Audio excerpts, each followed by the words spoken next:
Hello, ഇന്ന് ഞാൻ പറയാൻ പോണ വിഷയം നമുക്ക് എളുപ്പത്തിൽ തുടങ്ങാൻ പറ്റിയതും എന്നാൽ വളർത്തിക്കൊണ്ട് വരാൻ സാധ്യത കൂടുതലും ഉള്ളതായിട്ടുള്ള ബിസിനസ്സുകളാണ്. വളരാൻ സാധ്യത കൂടുതലുള്ള ബിസിനസ് ഓപ്പർച്യൂണിറ്റികളെ പറ്റിയിട്ടാണ് ഇന്ന് ഞാൻ പറയാൻ പോണത്. ഇതിന് ഞാനൊരു ക്രൈറ്റീരിയ വെച്ചേക്കണത്, എളുപ്പത്തിൽ തുടങ്ങണമെങ്കിൽ നമുക്ക് എളുപ്പത്തിൽ സപ്ലൈ ഉള്ളതായിരിക്കണം. നമ്മുടെ ലോക്കൽ തന്നെ പ്രൊഡക്ഷൻ ഉള്ള സാധനമായിരിക്കണം നമുക്ക് എളുപ്പത്തിൽ തുടങ്ങാൻ പറ്റുക. ഇപ്പൊ ചില പ്രൊഡക്റ്റുകൾ ഡൽഹിയിൽ മാത്രമേ കിട്ടുള്ളൂങ്കിൽ അത് നമുക്ക് എളുപ്പത്തിൽ തുടങ്ങാൻ പറ്റില്ല. നല്ല പ്രയാസമാണ്. ഡൽഹിയിൽ പോകണം, അവിടെ ചെന്ന് മാർക്കറ്റുകളൊക്കെ വിസിറ്റ് ചെയ്ത് സാധനങ്ങൾ വാങ്ങിക്കണം, അവിടുന്ന് സാധനം കെട്ടിച്ചുമന്ന് നമുക്ക് കേരളത്തിലേക്ക് വരണം, എന്നിട്ട് ഇവിടെ മലയാളികൾക്ക് വിൽക്കാന്ന് പറഞ്ഞു കഴിഞ്ഞാൽ പ്രയാസപ്പെട്ട കാര്യം എന്ന് ഞാൻ പറയണില്ല, ചാലഞ്ചിങ് ആണ്. ഇത്തരം മാർക്കറ്റുകളൊക്കെ വിസിറ്റ് ചെയ്ത് ഞാൻ ഈ ചാനൽ മുമ്പ് മുതൽ ഫോളോ ചെയ്യണവർക്ക് അറിയാം. ഡൽഹിയിൽ ഞാൻ നിന്ന് ഇട്ട വീഡിയോസും മാർക്കറ്റുകളിൽ പർച്ചേസ് ചെയ്യുമ്പോൾ എൻ്റെ പ്രശ്നങ്ങളും കാര്യങ്ങളും തലവേദന പിടിച്ചൊരു കാര്യമാണ്. എന്താ, തുടക്കക്കാരന് ചിലപ്പോൾ ഒരു പക്ഷേ അപ്രോച്ച് ചെയ്യാൻ പറ്റിക്കൊള്ളണമെന്നില്ല ഇത്തരം മെത്തേഡുകൾ. അങ്ങനെയുള്ളവർക്ക് നമുക്ക് ജസ്റ്റ് നമ്മുടെ കൺമുമ്പിലുള്ള സാധനം നമുക്ക് എങ്ങനെ മാർക്കറ്റ് ചെയ്യാം, ഡൽഹിയിൽ ചെന്ന് അവിടുന്ന് സാധനം എടുത്തുകൊണ്ട് വന്ന് കേരളത്തിൽ കൊണ്ടുവന്ന് വെക്കുന്നതിലും താരതമ്യേന എളുപ്പമാണല്ലോ. ഓൾറെഡി കേരളത്തിലുള്ള സാധനം ഈ പറഞ്ഞ ഡൽഹിക്കാർക്കോ പഞ്ചാബികൾക്കോ ഗുജറാത്തികൾക്കോ വിൽക്കല്, അത് ഇതിലും എളുപ്പമായിരിക്കും. നമുക്ക് സപ്ലൈ ഉണ്ടായിരിക്കണം. അതിന് ഞാൻ വെച്ച ക്രൈറ്റീരിയ ഏതൊക്കെയാണ്? സുലഭമായിട്ട് നമുക്ക് കിട്ടണ കാര്യങ്ങളായിരിക്കണം കേരളത്തിൽ. ഒന്നാമത്തെ ക്രൈറ്റീരിയ അത്. രണ്ടാമത്തത്, ഇന്ത്യയിലെ ഒരു വലിയ ഒരു വിഭാഗം ജനങ്ങൾ ഉപയോഗിക്കുന്നതുമായിരിക്കണം. അപ്പോഴാണ് ആ സാധനത്തിന് ഡിമാൻഡ് ഉണ്ടാവുള്ളൂ. നമുക്ക് കേരളത്തിൽ സുലഭമായിട്ട് കിട്ടിയതുകൊണ്ട് കാര്യമില്ല, ഇന്ത്യയിലെ അധികം ആളുകൾ അത് ഉപയോഗിക്കണമായിരിക്കണം, അല്ലെങ്കിൽ അതിന് വില കൽപ്പിക്കുന്ന ആയിരിക്കണം. ഇതിനു വേണ്ടി ഞാൻ ഈ ഒരു കാര്യം റിസർച്ച് ചെയ്യാൻ വേണ്ടി ഞാൻ ഉപയോഗിച്ചത് ആമസോണിന്റെ ഡാറ്റയാണ്. ആമസോൺ ഇന്ത്യയുടെ ബെസ്റ്റ് സെല്ലർ ലിസ്റ്റിൽ പോയിട്ടാണ്, ഞാനതൊക്കെ സൈഡിൽ കൊടുക്കാം എങ്ങനെയാന്നുള്ളത്. ആമസോൺ ഇന്ത്യയുടെ ബെസ്റ്റ് സെല്ലർ ലിസ്റ്റിൽ ഞാൻ പോയിട്ട് അതിന്റെ ഏറ്റവും താഴെ നിങ്ങൾ സ്ക്രോൾ ചെയ്യാൻ നേരത്ത് നിങ്ങൾക്ക് കാണാം ഗ്രോസറി എന്നുള്ളത്. ആ സെക്ഷനിൽ ചെന്ന് ഏറ്റവും കൂടുതൽ ആളുകൾ വാങ്ങിയിരിക്കുന്ന ഐറ്റംസ് ഏതൊക്കെയാണെന്ന് ഞാൻ പഠിച്ചു. അതിനെപ്പറ്റി ഞാൻ റിസർച്ച് ചെയ്ത് ഞാൻ അന്വേഷിച്ച് എത്ര റിവ്യൂസ് ഉണ്ട്, അതെങ്ങനെ നോക്കണമെന്നുള്ളത് ഞാൻ പറഞ്ഞുതരാം. എത്ര റിവ്യൂസ് ഉണ്ട്, അത് ബെസ്റ്റ് സെല്ലറിൽ എത്രാമത്തെ റാങ്കിലാണ് കിടക്കുന്നത്, ആ ഒരു ഡാറ്റ ഫ്രീ ആയിട്ട് കിട്ടുന്ന ഒരു ഡാറ്റയാണ്, നമുക്ക് നല്ല യൂസ്ഫുൾ ആയിട്ടുള്ള ഡാറ്റയാണ്. ആ ഡാറ്റ ഞാൻ നോക്കി ഞാനൊരു ലിസ്റ്റ് തയ്യാറാക്കിയിട്ടുണ്ട്. നമുക്ക് കേരളത്തിൽ എളുപ്പത്തിൽ തുടങ്ങാൻ പറ്റിയതും എന്നാൽ വളരാൻ സാധ്യത ഉണ്ടായിരിക്കണം, ഡിമാൻഡ് ഉണ്ടായിരിക്കണം. നമ്മുടെ മാർക്കറ്റ് എന്ന് പറഞ്ഞാൽ കേരളം മാത്രമല്ല, കേരളം ഒരു ചെറിയ സംസ്ഥാനമാണ്. ഇന്ത്യ മൊത്തം നമുക്കൊരു രാജ്യമാകുമ്പോൾ ആ മൊത്തം ഏരിയ പിടിച്ചാലാണ് കൂടുതൽ വളരാനായിട്ട് സാധിക്കുള്ളൂ. അപ്പോൾ ഇന്ത്യയിലെ അധിക ജനങ്ങൾ ഉപയോഗിക്കുന്ന സാധനമായിരിക്കണം അത്. അങ്ങനെ ഞാൻ ഒരു 8-9 ലിസ്റ്റ് ഞാൻ ഉണ്ടാക്കിയിട്ടുണ്ട് പെട്ടെന്ന് തുടങ്ങാൻ പറ്റിയത്. അതിൽ ഒന്നാമതായിട്ട് ഏറ്റവും കൂടുതൽ കൺസംഷൻ ഉള്ളത് കേരളത്തിന് പുറത്തും ഇന്ത്യയിൽ മൊത്തത്തിൽ കൺസംഷൻ ഉള്ളത് തേയിലയാണ്, ടീ ആണ്. ടീ ആയിട്ട് തന്നെ തേയിലയായിട്ട് തന്നെ വിൽക്കണമെന്ന് ഞാൻ പറയണില്ല. അവിടെയാണ് നിങ്ങളുടെ ഒരു ക്രിയേറ്റിവിറ്റിയും കാര്യങ്ങളൊക്കെ യൂസ് ചെയ്യണത്. കാരണം ചായ എന്നുള്ളത് ഇന്ത്യയിലെ എല്ലാവരും ഉപയോഗിക്കുന്ന ഒരു സംഗതിയാണ്. ഒരു വൈഡ്ലി പോപ്പുലർ ആയിട്ടുള്ളൊരു ഡ്രിങ്കാണ് ടീ. അപ്പോൾ അതെങ്ങനെ നമുക്ക് മാർക്കറ്റ് ചെയ്യാം? ഉദാഹരണത്തിന് ആസാമിൽ ടീ ഉണ്ട്, അതുപോലെ തന്നെ പല സ്ഥലങ്ങളിലും കൊൽക്കത്ത, ഈവൻ തമിഴ്നാട്, നമ്മളെക്കാൾ കൂടുതൽ ടീ പ്രൊഡക്ഷൻ ഉള്ള നാടാണ്. പക്ഷെ അവിടെയെല്ലാം കിട്ടണത് ആ നാട്ടിലെ ടീ ആണ്.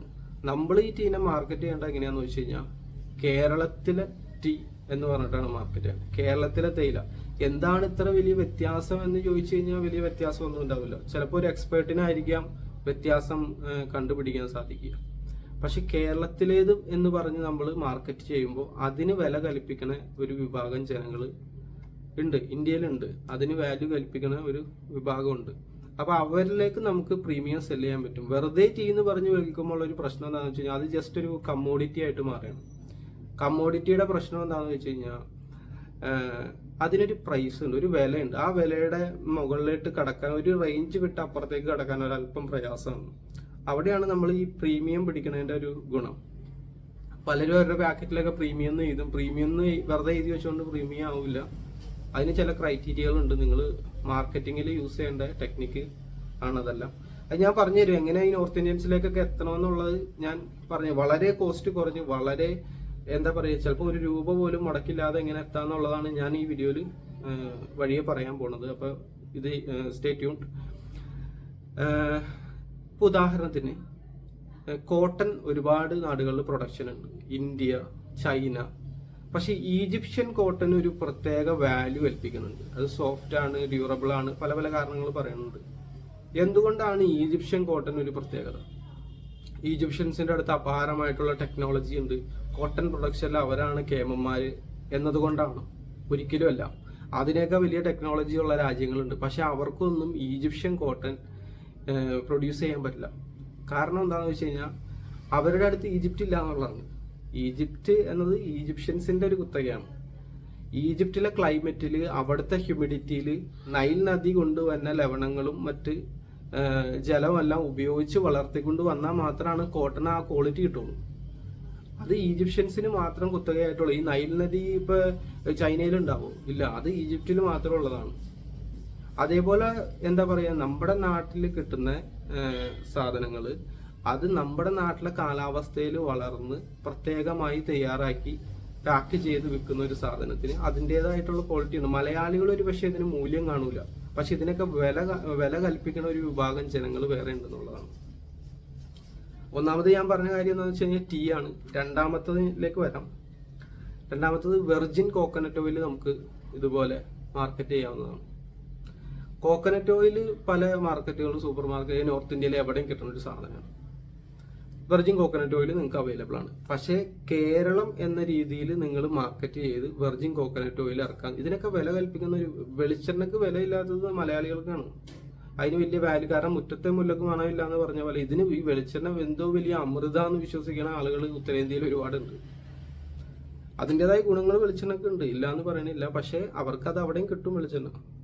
പക്ഷെ നമ്മൾ മാർക്കറ്റ് ചെയ്യേണ്ട എങ്ങനെയാന്ന് വെച്ച് കഴിഞ്ഞാൽ കേരളത്തിലെ മൺസൂൺ റെയിൻ, ഞാൻ ഈജിപ്ഷ്യൻ കോട്ടന്റെ കാര്യം പറഞ്ഞ പോലെ കേരളത്തിന്റെ മൺസൂൺ റെയിൻ കിട്ടി കേരളത്തില് തെങ്ങിൽ നിന്ന് എടുത്ത തേങ്ങ, ഇപ്പൊ ഉദാഹരണം 1 മുതൽ 9 വരെ മാസം പ്രായമുള്ള തേങ്ങ, അതിൽ നിന്ന് പിഴിഞ്ഞെടുത്ത പാലിൽ നിന്ന് എക്സ്ട്രാക്ട് ചെയ്ത് ട്രഡീഷണൽ പ്രോസസ്സ് യൂസ് ചെയ്ത് എക്സ്ട്രാക്ട് ചെയ്ത ഓയിലാണ് ഞങ്ങളുടെ വെർജിൻ കോക്കനട്ട് ഓയിൽ. അത് ഏറ്റവും പ്യൂറസ്റ്റ് ഫോമാണ്. അതിൽ പ്രിസർവേറ്റീവ്സ് ഇല്ല, മറ്റ് ടോക്സിക് കെമിക്കൽസ് ഞങ്ങൾ ആഡ് ചെയ്യണില്ല. ഇതെല്ലാം പറഞ്ഞ് മാർക്കറ്റ് ചെയ്യാൻ നേരത്ത് കേരളം എന്നുള്ള പേര് തന്നെ ഉണ്ടായത്, ഡിറൈവ് ചെയ്ത് വന്നത് ഈ കേരം എന്ന വാക്കിൽ നിന്നാണ് പറയപ്പെടുന്നു. അപ്പൊ എന്തുകൊണ്ട് അങ്ങനെ മാർക്കറ്റ് ചെയ്തുകൂടാ? തമിഴ്നാട്ടിലും കിട്ടും വെർജിൻ കോക്കനട്ട് ഓയിൽ. കർണാടകയാണ് ഏറ്റവും കൂടുതൽ തേങ്ങ പ്രൊഡ്യൂസ് ചെയ്യുന്ന സ്റ്റേറ്റ് എന്ന് തോന്നുന്നു. അത് കിട്ടും, അത് വേറെ സാധനം. കർണാടകയിൽ കിട്ടുന്നത് കർണാടക വെർജിൻ കോക്കനട്ട് ഓയിൽ, അത് ഇതല്ല. ഇത് ഞാൻ പറഞ്ഞ പോലെ തന്നെ ഈജിപ്ഷ്യൻ കോട്ടന്റെ കഥ പറഞ്ഞ പോലെ മൺസൂൺ റെയിൻ കിട്ടി ഞാൻ 1 മുതൽ 9 വരെ യങ് കോക്കനറ്റിൽ നിന്ന് പിഴിഞ്ഞെടുത്ത പാലിൽ നിന്ന് എക്സ്ട്രാക്ട് ചെയ്യണം വെർജിൻ കോക്കനട്ട് ഓയിൽ. ഇതാണ് ഏറ്റവും പ്യൂറസ്റ്റ് ഫോം എന്ന് നിങ്ങൾ ക്ലെയിം ചെയ്യണം, അല്ലെങ്കിൽ അങ്ങനെ ആവാൻ വേണ്ടി പരിശ്രമിക്കണം. അങ്ങനെ നിങ്ങൾ മാർക്കറ്റിലേക്ക് പ്രൊഡക്റ്റ് എത്തിക്കുക എന്നുള്ളതാണ്. വെറുതെ വെളിച്ചെണ്ണ വിട്ടുകൊണ്ടിരുന്നിട്ട് കാര്യമില്ല. വെറുതെ വെളിച്ചെണ്ണ ഇപ്പോൾ എവിടെയും കിട്ടുന്ന ഒരു സാധനമാണ്. അവിടെയാണ് നിങ്ങളുടെ മാർക്കറ്റിങ്ങിന്റെ ഒരു പവർ വന്നത്. അത് കസ്റ്റമറെ എഡ്യൂക്കേറ്റ് ചെയ്യാന്നുള്ളത്. ഇപ്പോൾ വേറൊരു ഉദാഹരണം പറയാം, ഷാമ്പെയിൻ. ഈ വൈനാണ് ഷാമ്പെയിൻ. ഈ ഷാമ്പെയിൻ വൈൻ ഫ്രാൻസിന്റെ ഒരു കുത്തകയാണ്. ഈ പല പല ഗെയിമുകളൊക്കെ വിൻ ചെയ്ത് നേരത്തെ അവര് ആഘോഷിക്കണ ഈ ഷാമ്പെയിനൊക്കെ കുലുക്കി ആഘോഷിക്കുന്നത് നമ്മൾ കണ്ടിട്ടുണ്ട്. ഷാമ്പെയിൻ എന്ന് പറഞ്ഞാൽ ഫ്രാൻസിലെ ഒരു പ്രത്യേക പ്രദേശത്തിന്റെ പേരാണ് ഷാമ്പെയിൻ. ഷാമ്പെയിനിൽ ഉണ്ടാകുന്ന മുന്തിരി എക്സ്ട്രാക്ട് ഒക്കെ ചെയ്ത് ആ പ്രോസസ്സിലൂടെ ഒക്കെ ഉണ്ടാക്കിയെടുക്കുന്ന വൈനാണ് ഈ ഷാമ്പെയിൻ. അത് ചൈനക്കാർക്ക് കോപ്പി അടിക്കാൻ പറ്റില്ല. കാരണം എന്ന് വെച്ച് കഴിഞ്ഞാൽ ഷാമ്പെയിൻ ഫ്രാൻസിലെ ഒരു പ്രദേശമാണ്, അത് ചൈനയിൽ ഉണ്ടാവില്ല. അത് വേറെ വൈൻ, ചൈനയിൽ കിട്ടണ വൈൻ വേറെ, അത് ചൈനീസ് വൈൻ, അത് നിങ്ങൾക്ക് വേണമെങ്കിൽ കുടിക്കും. പക്ഷെ ഇതല്ല, ഇത് പ്രീമിയം ആയിട്ടുള്ള വൈൻ ഈ ഷാമ്പെയിൻ എന്ന പ്രദേശത്ത് ഞങ്ങളുടെ ട്രഡീഷണൽ പ്രോസസ്സിലൂടെ അത് അവർ പറയും. ഇതിനൊക്കെ വലിയ വ്യത്യാസം ഉണ്ടോ എന്ന് ചോദിച്ചു കഴിഞ്ഞാൽ പറയത്തക്ക വലിയ വ്യത്യാസങ്ങളൊന്നും ഉണ്ടാവില്ല.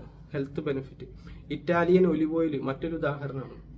ഇപ്പൊ ഇറ്റാലിയൻ ഒലിവ് ഓയിലും അതുപോലെ തന്നെ ഇപ്പൊ മിഡിൽ ഈസ്റ്റിൽ കിട്ടുന്ന ജോർദാനിലും ഫലസ്തീനിലൊക്കെ ഉണ്ടാക്കുന്ന ഒലിവ് ഓയിലും തമ്മിൽ എന്താ വ്യത്യാസം എന്ന് ചോദിച്ചു കഴിഞ്ഞാൽ സെയിം ഗുണങ്ങളൊക്കെ തന്നെ ആയിരിക്കും. Same medicinal values, same nutrition എല്ലാം സെയിം ആയിരിക്കും.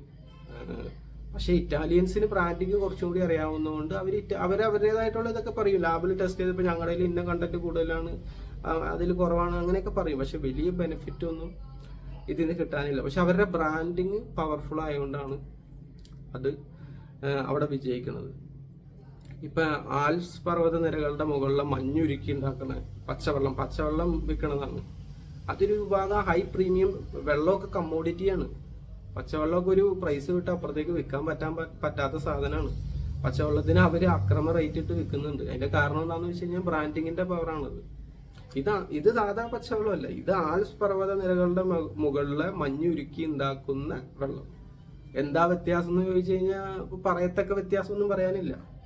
പക്ഷെ അതൊരു പ്രീമിയം സെഗ്മെന്റ് ആയിട്ട് അവർ വിൽക്കുന്നു. എന്നതുപോലെ തന്നെ നമ്മൾ വെളിച്ചെണ്ണ വെറുതെ വെളിച്ചെണ്ണ എന്ന് പറഞ്ഞ് വിട്ടിട്ട് കാര്യമില്ല. ഇത് ഞങ്ങളുടെ കേരളത്തിലെ ട്രഡീഷണൽ പ്രോസസ്സ് യൂസ് ചെയ്ത് പ്രിസർവേറ്റീവ്സ് ഒന്നും ഇല്ലാതെ മൺസൂൺ റെയിൻ കിട്ടി വളർന്നു വന്ന തെങ്ങിൽ നിന്ന് എടുത്ത തേങ്ങ, 1 മുതൽ 9 മാസം പ്രായമുള്ള തേങ്ങ, യങ് കോക്കനറ്റിൽ നിന്ന് പിഴിഞ്ഞെടുത്ത പാലിൽ നിന്ന് എക്സ്ട്രാക്ട് ചെയ്ത വെർജിൻ കോക്കനറ്റ് ഓയിൽ കർണാടകയിൽ കിട്ടൂല. കാരണം അത് ഞങ്ങളുടെ അടുത്തുള്ളൂ.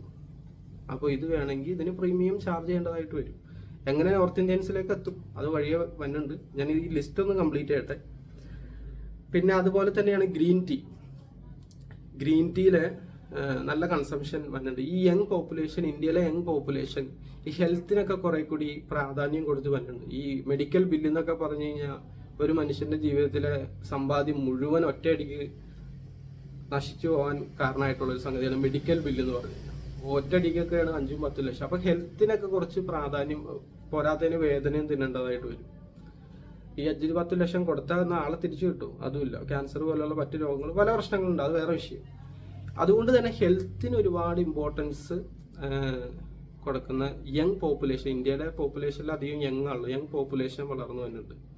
അപ്പൊ ഇതേപോലെ herbal teas, medicinal teas, ayurvedic tea, green tea, പല പേരുകളിൽ, അതിനൊക്കെ പല പേര്, അതൊക്കെ ഓരോ മാർക്കറ്റിംഗ് രീതിയാണ്. അതിൽ വലിയ വ്യത്യാസമൊന്നുമില്ല. അപ്പൊ ഇവിടെ മാർക്കറ്റ് ചെയ്യുന്നത് എങ്ങനെയാണെന്ന് വെച്ച് കഴിഞ്ഞാൽ ഗ്രീൻ ടീയിലൊക്കെ ഏറ്റവും അധികം കണ്ടുവരുന്നത് ഈ തുളസിയൊക്കെയാണ്. തുളസി ടീ എന്നും പറഞ്ഞിട്ട് കുറെ ബ്രാൻഡുകൾ ഇറക്കുന്നുണ്ട്. അപ്പൊ കേരള ഗ്രീൻ ടീ അത് വേറൊരു സെഗ്മെന്റ് ആണ്. അപ്പൊ കർണാടകക്കാരോ അല്ലെങ്കിൽ ഗുജറാത്തികളോ ഒരു ഗ്രീൻ ടീ ഇറക്കിക്കോട്ടെ, അത് ഗുജറാത്തിലെ ഗ്രീൻ ടീ, അത് വേറെ സാധനം. ഗുജറാത്തിലെ ഗ്രീൻ ടീ നിങ്ങൾ വാങ്ങിച്ചു. പക്ഷെ ഇത് കേരള ഗ്രീൻ ടീ, ഇത് സെപ്പറേറ്റ് ആണ്. ഇത് ഞങ്ങളുടെ ട്രഡീഷണൽ ആയിട്ടുള്ള, ഞങ്ങളുടെ നാട്ടിൽ കണ്ടുവരുന്ന ഹെർബ്സ് ഒക്കെ വെച്ച് ഞങ്ങൾ ഉണ്ടാക്കുന്ന ഗ്രീൻ ടീ ആണ് ഇത്. ഏറ്റവും കൂടുതൽ ലൈഫ് എക്സ്പെക്റ്റൻസി ഉള്ള നാടാണ് കേരളം. പല യൂറോപ്യൻ നാടുകളുമായിട്ട് മത്സരിക്കാൻ കേപ്പബിൾ ആണ് കേരളത്തിന്റെ ഹെൽത്ത് സെക്ടർ. അപ്പൊ ഇതൊക്കെ അറിയാവുന്ന എഡ്യൂക്കേറ്റഡ് ആയിട്ടുള്ള ഉത്തരേന്ത്യക്കാരുണ്ട്. അവർ ഈ ഹെർബൽ ടീ കാണാൻ നേരത്ത് കേരള ഹെർബൽ ടീ അത് വേറെ സാധനമാണ്. അത് നിങ്ങളുടെ മാർക്കറ്റ്, അതായത് വെച്ചാൽ എല്ലാവരുമായിട്ട് നിങ്ങൾ മത്സരിക്കുകയാണെങ്കിൽ ഗ്രീൻ ടീ ഇപ്പൊ എന്ത് green tea, Kerala green tea അത് വേറെ. അത് ആ രീതിയിൽ നിങ്ങൾ മാർക്കറ്റ് ചെയ്യണം. ഞാൻ പറഞ്ഞു തന്നെ എന്താണെന്ന് വെച്ച് കഴിഞ്ഞാൽ കേരളം ആയിരിക്കണം നിങ്ങളുടെ ഒരു പ്രൊഡക്റ്റ്. എളുപ്പത്തിൽ തുടങ്ങാൻ വേണ്ടിയിട്ട് പറയണതാണ്. ഇത് വളരെ ഈസി ആയിട്ട് സ്റ്റാർട്ട് ചെയ്യാൻ പറ്റുന്ന ബിസിനസ് രീതികളാണ് ഇങ്ങനെയുള്ളത്. പിന്നെ ഉള്ളത് കാഷ്യൂ നട്ട്. ഞാൻ ഈ ലിസ്റ്റ് വായിക്കാം, എല്ലാം വിശദീകരിക്കണ്ടല്ലോ, വീഡിയോ ലെങ്തി ആയി പോകും. കാഷ്യൂ നട്ട് ലിസ്റ്റൊക്കെ ഞാൻ ആമസോണിൽ നിന്ന് എടുത്തതാണ്, ഡിമാൻഡ് അനുസരിച്ചുള്ള. തേൻ മറ്റൊരു രീതിയാണ് സെല് ചെയ്യാൻ പറ്റുന്ന. കേരളത്തിലെ കോഫി പല സ്ഥലത്തും പ്രൊഡക്ഷൻ ഉണ്ട്. കേരളത്തിലെ കോഫി അത് വേറെ കോഫി, അത് നിങ്ങൾ മാർക്കറ്റ് ചെയ്യണം. മഞ്ഞള് കേരളത്തിൽ പ്രൊഡക്ഷൻ ഉള്ളതാണ്, ഇന്ത്യയിലെ വൈഡ്ലി യൂസ്ഡ് ചെയ്യണ ഒരു സാധനമാണ് മഞ്ഞൾ എന്നുള്ളത്. കോഫിയും അതുപോലെ തന്നെ. ശർക്കര പൗഡർ, ശർക്കരയുടെ പൊടി, അത് ഇന്ത്യയിൽ വൈഡ്ലി യൂസ് ചെയ്യണ സാധനമാണ്. പലരും പഞ്ചസാരക്ക് ആൾട്ടർനേറ്റീവ് ആയിട്ട് യൂസ് ചെയ്യണ സാധനമാണ് ശർക്കര. അപ്പൊ ശർക്കര പൊടിയൊക്കെ നമുക്ക് പാക്ക് ചെയ്ത് വിൽക്കാം. ഏത് ശർക്കര? കേരളത്തിൽ ഞാൻ നേരത്തെ പറഞ്ഞ പോലെ അത് മാർക്കറ്റിംഗ് ആണ്. നമ്മൾ മറ്റുള്ളവരായിട്ട് മത്സരിച്ച് യുദ്ധം ചെയ്ത്, ഞാൻ നേരത്തെ പറഞ്ഞ പ്രൈസ് വാറിൽ ഏർപ്പെട്ട് മരിക്കാതെ ഒരു പ്രീമിയം പോലെ നിങ്ങൾ സെല് ചെയ്യണം. പിന്നെ ഉള്ളതാണ് ഏലക്കയും കേരളത്തിൽ പ്രൊഡക്ഷൻ ഉള്ളതാണ്. ഉത്തരേന്ത്യയിലൊക്കെ ചെന്ന് കഴിഞ്ഞാൽ, ഇപ്പൊ ഡൽഹിയിലെല്ലാം ഏലക്കയില്ലാത്ത ചായ കാണാൻ തന്നെ ഇല്ലാന്ന്. ഒരു സാധാ ചായ കിട്ടാൻ വലിയ പാടാണ്. അവര് സാധനം വെച്ച് ഇടിച്ച്, ഇങ്ങനെ ഇലാച്ചി എന്നും പറഞ്ഞൊരു ഇടിച്ച് സാധനം, ചായ, എല്ലാ ചായയിലും ഏലക്കയാണ് അവിടെ. അപ്പൊ അവര് വൈഡ്ലി യൂസ് ചെയ്യുന്ന സാധനം ഏത് ഏലക്ക? വെറും ഏലക്ക വിറ്റിട്ട് കാര്യമില്ല. കേരളത്തിലെ ഞാൻ നേരത്തെ പറഞ്ഞ പോലെ മൺസൂൺ റെയിൻ കിട്ടി കാലാവസ്ഥയിൽ പാകപ്പെടുത്തി കൊണ്ടുവന്ന ഏറ്റവും പ്യൂറസ്റ്റ് ഫോം ആയിട്ടുള്ള ഏലക്കയാണ് ഈ ഏലക്ക. ഇത് നിങ്ങളുടെ ബ്രാൻഡ് ആയിട്ടുള്ള ഏലക്ക. ഇത് സാധാരണ വേറെ എവിടെയെങ്കിലും ആസാമിലോ അവിടെ എവിടെയും കിട്ടുന്ന സാധനമൊന്നുമല്ലത്. അവിടെയാണ് ബ്രാൻഡിങ്ങിന്റെ ഒരു ഇത്. ബ്രാൻഡ് ഇല്ലാതെ ചുമ്മാ ഏലക്ക എന്ന് പറഞ്ഞ് വിറ്റ് കഴിഞ്ഞാലുള്ള പ്രശ്നം അതാണ്. ചുമ്മാ വെർജിൻ കോക്കനട്ട് ഓയിൽ എന്ന് പറഞ്ഞ് വിറ്റ് കഴിഞ്ഞാലുള്ള പ്രശ്നം അതാണ്. അപ്പൊ ഇതൊക്കെ തുടങ്ങണമെങ്കിൽ, വെർജിൻ കോക്കനട്ട് ഓയിൽ തുടങ്ങണമെങ്കിൽ മില്ല് വേണ്ടേ, കൊപ്ര ആട്ടിക്കണ്ടേ, ഉണക്കണ്ടേ. വെർജിനെ ഉണക്കേണ്ട കാര്യമല്ല, തേങ്ങ പാലിൽ നിന്നാണ് എടുക്കുന്നത്. ഇതിനൊക്കെ മെഷീനറി വേണ്ടതെന്ന് പലരും ചിന്തിക്കുക. ഞാൻ മുമ്പത്തെ വീഡിയോയിൽ ഞാൻ പറഞ്ഞായിരുന്നു, നിങ്ങൾ തുടങ്ങാൻ വേണ്ടി ഇതൊന്നും ചെയ്യേണ്ട കാര്യമില്ല. ഓൾറെഡി ഇതൊക്കെ ചെയ്യുന്ന ആളുകളിൽ നിന്ന് നിങ്ങൾ എടുക്കുക. വെർജിൻ കോക്കനട്ട് ഓയിലൊക്കെ ഒരുപാട് മില്ലുകൾ പ്രൊഡ്യൂസ് ചെയ്യുന്നുണ്ട്. അവിടെ നിന്ന് നിങ്ങൾ എടുക്കുക, എന്നിട്ട് നിങ്ങളുടെ ബ്രാൻഡിൽ സെല്ല് ചെയ്യുക. വൻ ഓർഡറുകൾ വരാൻ നേരത്ത് നിങ്ങളൊരു ബ്രാൻഡ് ആവാൻ പോവുകയാണ് എന്ന് നിങ്ങൾക്ക് തോന്നുന്ന ടൈമിൽ മാത്രം അപ്പോഴും ചെറിയ ചെറിയ രീതിയിലുള്ള ഇൻവെസ്റ്റ്മെൻറ്റുകൾ നടത്തിയാൽ മതി. തുടക്കത്തിൽ തന്നെ വലിയ മെഷീനും കാര്യങ്ങളും എല്ലാം ഇറക്കി വെച്ച് ഒരു വക അറിയാതെ തുടങ്ങി പൊളിയുന്നതിലും നല്ലത് ഞാൻ ഈ പറഞ്ഞ പോലെ തന്നെയാണ്. ഇനി ഈ വീഡിയോയിൽ പറഞ്ഞിരുന്നു നോർത്ത് ഇന്ത്യൻസ് അല്ലെങ്കിൽ മലയാളികളല്ലാത്തവർ എങ്ങനെ അവരിലോട്ട് എത്തും. അതും എളുപ്പത്തിൽ തുടങ്ങാൻ പറ്റിയ, എളുപ്പത്തിൽ ചെയ്യാൻ പറ്റിയ കാര്യം എന്ന് പറഞ്ഞാൽ സോഷ്യൽ മീഡിയ ആണ്. Instagram page, Facebook page, YouTube channel, ഇതിലൂടെ എല്ലാം നിങ്ങൾക്ക് എത്താൻ പറ്റും. മലയാളത്തിൽ കണ്ടന്റ് ഇടരുത്. മലയാളത്തിൽ കണ്ടന്റ്സ് ഇട്ട് കഴിഞ്ഞാൽ മലയാളികൾ മാത്രമേ കേൾക്കുള്ളൂ. ഞാൻ നേരത്തെ പറഞ്ഞ മലയാളികൾക്ക് ഇതിനൊന്നും വിലയില്ല. മൂന്നാറിലെ തേയിലക്ക് മലയാളികളൊന്നും അധികം വില കൽപ്പിക്കണില്ല. വെളിച്ചെണ്ണക്ക് വലിയ വില കൽപ്പിക്കുക. കാരണം മുറ്റത്തെ മുല്ലക്ക് മണമില്ല എന്ന് നമ്മൾ പറയുന്ന പോലെ തന്നെ. പക്ഷെ ഇതിനൊക്കെ വലിയ വാല്യൂ കൽപ്പിക്കുന്ന ഒരു വിഭാഗം ഇന്ത്യയിലെ മറ്റ് പ്രദേശത്തുണ്ട്. ഇപ്പൊ മലയാളികളുടെ മുടിക്ക് ഭംഗിയുണ്ടായത് കോക്കനട്ട് ഓയിലാണെന്ന് വിശ്വസിക്കുന്ന ആളുകളുണ്ട്. ഒരുപാട് തമിഴന്മാരും കന്നഡക്കാരൊക്കെ അത് വിശ്വസിക്കുന്നുണ്ട്. എന്നാൽ വെളിച്ചെണ്ണയാണോ? വെളിച്ചെണ്ണ ജീവിതത്തിൽ തൊടാത്ത മലയാളിയുടെ മുടി ഏകദേശം ഇതേപോലെയൊക്കെ തന്നെയാണ്. ചെറിയ നറിഷ്മെന്റും കാര്യങ്ങളൊക്കെ കിട്ടും എന്നുള്ളത് ശരിയാണ്. പക്ഷെ കുറേയൊക്കെ ജനറ്റിക്സ് ആണ്. പക്ഷെ ഇത് വെളിച്ചെണ്ണയാണെന്ന് വിശ്വസിക്കുന്ന ഒരു വിഭാഗമുണ്ട്. ഞാൻ വെളിച്ചെണ്ണ ഒരു ഉദാഹരണം പറയാനാണ് കേട്ടോ. ഞാൻ എല്ലാം ഈ പറഞ്ഞതെല്ലാം ഉദാഹരണങ്ങളിലൂടെ പറഞ്ഞു തന്നതാണ്. എല്ലാവരും ഇത് തന്നെ സ്റ്റാർട്ട് ചെയ്യണമെന്നല്ല. ഞാൻ എൻ്റെ ഡാറ്റ വെച്ചിട്ട് ഞാൻ ആമസോണിൽ കണ്ടുപഠിച്ച് മനസ്സിലാക്കിയ കാര്യങ്ങളാണ് ഞാൻ ഇതിലൂടെ പറയുന്നത്. അപ്പോൾ ഞാൻ പറഞ്ഞത് എങ്ങനെ നോർത്ത് ഇന്ത്യൻസിലേക്ക് എത്തും എന്നുള്ളത് സോഷ്യൽ മീഡിയ വഴിയാണ്. നിങ്ങൾ ഇംഗ്ലീഷിൽ ചാനൽ ക്രിയേറ്റ് ചെയ്യുക, ഇംഗ്ലീഷിൽ കണ്ടന്റ്സ് ഇട്ട് തുടങ്ങാം. ഇനി ഇംഗ്ലീഷ് നിങ്ങൾക്ക് അറിയില്ലെങ്കിൽ കൂടിയും, നിങ്ങൾ ശ്രദ്ധിച്ചിട്ടുണ്ടോ എന്ന് അറിയില്ല, നമ്മുടെ പല പല രാജ്യങ്ങളിലൊക്കെ ഉള്ള ഈ മലനിരകളിലൊക്കെ വെച്ച് പാചകം ചെയ്യാൻ നിങ്ങൾ കണ്ടിട്ടുണ്ടോ? പാചകം ചെയ്യുക, അവരവരുടെ ട്രഡീഷണൽ ആയിട്ട് അവരുടെ ചുണ്ട അനക്കണ പോലും ഇല്ല ആ വീഡിയോയിൽ. ജസ്റ്റ് രാവിലെ വരുന്ന അവരെന്തെങ്കിലുമൊക്കെ പാചകം ചെയ്യുന്നു, ഒരു സബ് ടൈറ്റിലും ഇല്ല, ഒന്നുമില്ല, ഒരു ഭാഷയും പറയണില്ല. ജസ്റ്റ് ഇപ്പൊ നമ്മൾ മിസ്റ്റർ ബീൻ വളരെ ഫേമസ് ആവാനുള്ള കാരണം എന്താ? അങ്ങനെ അതിൽ ലാംഗ്വേജ് ഇല്ല. ഇംഗ്ലീഷ് അറിയാവുന്നവനും അത് കാണാം, ഇംഗ്ലീഷ് അറിയാൻ പാടില്ലാത്തവനും കാണാം. കാരണം അതിൽ മൊത്തം ആക്ഷനും കാര്യങ്ങളും എല്ലാം കണ്ട് മനസ്സിലാക്കുന്നത്. ഇപ്പൊ പല ഇംഗ്ലീഷ് മൂവികളും നമ്മുടെ നാട്ടിൽ പ്രചാരത്തിൽ വരാനുള്ള കാരണം, അല്ലെങ്കിൽ ഇംഗ്ലീഷ് ഭാഷ തീരെ അറിയില്ലാത്ത പ്രദേശങ്ങളിൽ പോലും ഇംഗ്ലീഷ് മൂവിക്ക് ഇത്രയും പ്രാധാന്യം കിട്ടാനുള്ള കാരണം അത് അവരുടെ മാർക്കറ്റിംഗ് ആണ്. അതെങ്ങനെയാന്ന് വെച്ച് കഴിഞ്ഞാൽ ഭാഷ അറിയാത്തവനും ഇത് കണ്ടിരിക്കണം. അതുകൊണ്ടാണ് അതിൽ കുറെ വെടിയും പുകയും ഒച്ചയും ഹെലികോപ്റ്റർ വരലും ബുള്ളറ്റ് ചീറിപ്പോയാലും അതൊക്കെ കണ്ടിരുന്നാൽ മതി, മനസ്സിലാവും നമുക്ക്.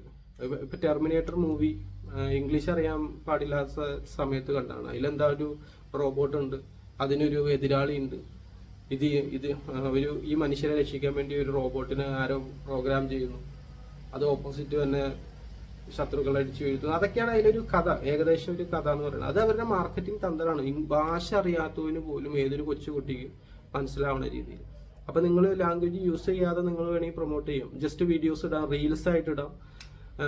ഇതേപോലെ യൂട്യൂബിൽ ഇപ്പൊ ഞാൻ ചെയ്യുന്ന പോലെ ലോങ് വീഡിയോസ് ആയിട്ട് നിങ്ങൾക്ക് ഇടാം. ലോങ് വീഡിയോസ് ഇടുന്നവര് ശ്രദ്ധിക്കേണ്ട കാര്യം ഇംഗ്ലീഷിൽ മാക്സിമം ക്രിയേറ്റ് ചെയ്യാൻ നോക്കുക. നമ്മൾ കേരളം എന്ന് പറഞ്ഞ ചെറിയ മാർക്കറ്റാണ്. കേരളത്തിൽ ഇതൊക്കെ ഓൾറെഡി ചെയ്യുന്നുണ്ട്. ഇപ്പൊ ഒരു മലയാളിനെ സംബന്ധിച്ചിടത്തോളം നിങ്ങളുടെ യൂട്യൂബ് വീഡിയോ കണ്ട് നിങ്ങളുടെ വെർജിൻ കോക്കനട്ട് ഓയിൽ വാങ്ങിക്കേണ്ട കാര്യമല്ല. അവന് ഓൾറെഡി ലോക്കലി അത് അവൈലബിൾ ആണ്, കിട്ടും. പക്ഷെ ഒരു പഞ്ചാബി, അതുപോലെ തന്നെ ഒരു ഗുജറാത്തി, അവരൊക്കെ ഇത് കാണാൻ നേരത്ത് അവർക്ക് ഇതൊക്കെ വലിയ കാര്യമാണ്.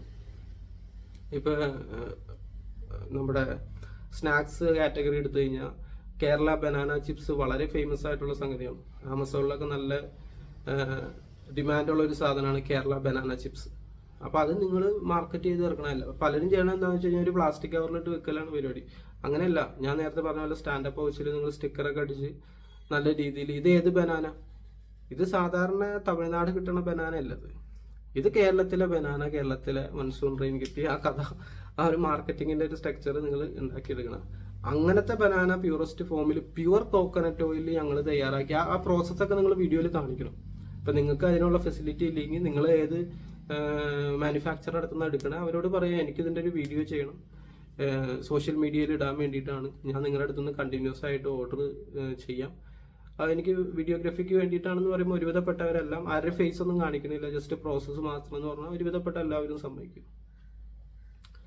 അതിന്റെ മേക്കിംഗ്, ഇനി അതല്ല നിങ്ങൾക്ക് അതിനും സൗകര്യം ഇല്ലെങ്കിൽ ചിപ്സ് വാങ്ങിച്ചിട്ട് നിങ്ങൾ നിങ്ങളുടെ പ്രദേശത്ത് തന്നെ നിന്ന് പാചകം ചെയ്യണ രീതിയിൽ കാണിക്കുക. ആ പച്ചപ്പൊക്കെ നിറഞ്ഞ നിങ്ങളുടെ വല്ല പാടോ അല്ലെങ്കിൽ ഏതെങ്കിലും ഒരു പ്രദേശം ഉണ്ടെങ്കിൽ അവിടെ ഈ പാടവും ഈ പച്ചപ്പിന് ഇതിനൊക്കെ വില കൽപ്പിക്കാത്ത മലയാളികൾ മാത്രമേ ഉള്ളൂ. എന്നാൽ ഇതൊക്കെ വലിയ സംഭവമാണെന്ന് കാണുന്ന ഒരുപാട് ഉത്തരേന്ത്യക്കാരുണ്ട്. അവരെല്ലാം ഇത് കണ്ടിരിക്കും. അപ്പോൾ അങ്ങനെ മാർക്കറ്റ് ചെയ്യാൻ പറ്റും. എന്നിട്ട് ആ വീഡിയോയുടെ ലാസ്റ്റ് നിങ്ങൾ നിങ്ങളുടെ മറ്റേ വാട്സപ്പിൻ്റെ ബിസിനസ് നമ്പർ കൊടുക്കുക. അതിൽ കാറ്റലോഗ് നിങ്ങൾ ഓൾറെഡി റെഡിയാക്കി വെച്ചിട്ടുണ്ടായിരിക്കണം. അപ്പോൾ അവർ ഓൺലൈൻ പേയ്മെൻറ്റ് നടത്തി കഴിഞ്ഞാൽ നിങ്ങൾക്ക് ഓർഡറുകൾ വരുന്നതായിരിക്കും. അപ്പം നിങ്ങൾ മാർക്കറ്റിംഗ് പോലെ ഇരിക്കും. ഇപ്പം എന്തുകൊണ്ടാണ് നമ്മുടെ നാട്ടിലുള്ള ആളുകളെല്ലാം ഈ മണാലിക്കെല്ലാം ട്രിപ്പ് പോണേ? മണാലിയിൽ എന്താ എത്ര പേർക്ക് കാണാനുള്ള മഞ്ഞ്. ആ മഞ്ഞൊക്കെ മൂടിക്കിടക്കണ കാണാൻ ഒരു ഭംഗിയാണ്. അത് നമ്മുടെ നാട്ടിൽ ഇല്ലാത്തത് കൊണ്ടാണ് അതിന് നമ്മൾ വില കൽപ്പിച്ച് അങ്ങോട്ട് പോണേ. അവിടെ ഓൾറെഡി ഉള്ളവർക്ക് തണുപ്പായിട്ട് അവർക്ക് ഒരു രക്ഷ ഉണ്ടാവില്ല. തണുപ്പൊന്ന് കുറഞ്ഞിരുന്നെങ്കിൽ എന്നായിരിക്കും അവർ ആഗ്രഹിക്കുന്നത്. അവർ ഇതേപോലെ പച്ചപ്പും ഇതൊക്കെ ഇഷ്ടപ്പെടുന്ന ആളുകളായിരിക്കും. അപ്പോൾ നിങ്ങളുടെ അടുത്ത് ഉള്ളതിനെ നേരെ ചൊവ്വിന് മാർക്കറ്റ് ചെയ്യാൻ പഠിക്കുക എന്നുള്ളതാണ്. അപ്പോൾ ഉള്ളത് കൊണ്ട് തുടങ്ങുക എന്നുള്ളതാണ് ഇന്നത്തെ വീഡിയോ. എല്ലാവരും ഡൽഹിയിലും ബോംബെയിലൊക്കെ പോയി പല മില്ലുകളിൽ നിന്നും മാനുഫാക്ചറിങ് യൂണിറ്റുകളിൽ നിന്നും സാധനം എടുത്തു കൊണ്ടുവന്ന് കേരളത്തിലെ മലയാളികൾക്ക് വിൽക്കാതെ ഇവിടെ ഉള്ള സാധനം നേരെ ചൊവ്വിന് മാർക്കറ്റ് ചെയ്ത് വിൽക്കാൻ നോക്കും. ഏറ്റവും കൂടുതൽ ടീ പ്രൊഡ്യൂസ് ചെയ്യുന്ന നാട് ഇന്ത്യ, ചൈന പോലത്തുള്ള രാജ്യങ്ങളാണ്. എന്നാൽ ഈ യൂറോപ്യൻസാണ് ഇതിൻ്റെ കുത്ത്. അവരാണ് ഏറ്റവും നല്ല ബ്രാൻഡുകൾ. ചായയുടെ ഏറ്റവും വലിയ ബ്രാൻഡുകളൊക്കെ എടുത്തു പോയി കഴിഞ്ഞാൽ യൂറോപ്യൻസാണ്. ഇന്ത്യൻ ബ്രാൻഡുകൾ ഇല്ല എന്നല്ല, യൂറോപ്യൻസാണ്. ഇപ്പോൾ വെളിച്ചെണ്ണ നമ്മളുടെ ഒരു കുത്തകയുള്ളൂ. നമ്മളുടെ ലോകപ്രസിദ്ധമായിട്ടുള്ള ഏതെങ്കിലും വെളിച്ചെണ്ണ ബ്രാൻഡ് ഉണ്ടോ? ലോക പ്രശസ്ത വിട്, നമ്മുടെ ഇന്ത്യയിൽ തന്നെ ഫേമസ് ആയിട്ടുള്ളതുണ്ട്, ചുരുക്കമുള്ളൂ. അധികം ഈ പാരഷൂട്ട് അതെല്ലാം ഈ ഗുജറാത്തികളുടെയൊക്കെ കയ്യിലാണ്. അവർക്ക് വെളിച്ചെണ്ണനെ പറ്റി എന്താ അറിയാവുന്ന? പക്ഷെ അവർക്ക് മാർക്കറ്റിംഗ് അറിയാം, ബിസിനസ് അറിയാം. ആ ഒരു രീതി കൊണ്ട് അവർ ക്ലിക്കായി. അപ്പോൾ ഇതാണ് ഇന്നത്തെ സന്ദേശം. ഉള്ളത് കൊണ്ട് തുടങ്ങാന്നുള്ളതാണ് ഇന്നത്തെ മെസ്സേജ്. ഇത്തരത്തിലുള്ള ബിസിനസ് കണ്ടന്റുകൾ ഇഷ്ടമാണെങ്കിൽ ചാനൽ സബ്സ്ക്രൈബ് ചെയ്യാം, ഷെയർ ചെയ്യാം. Thank you for watching.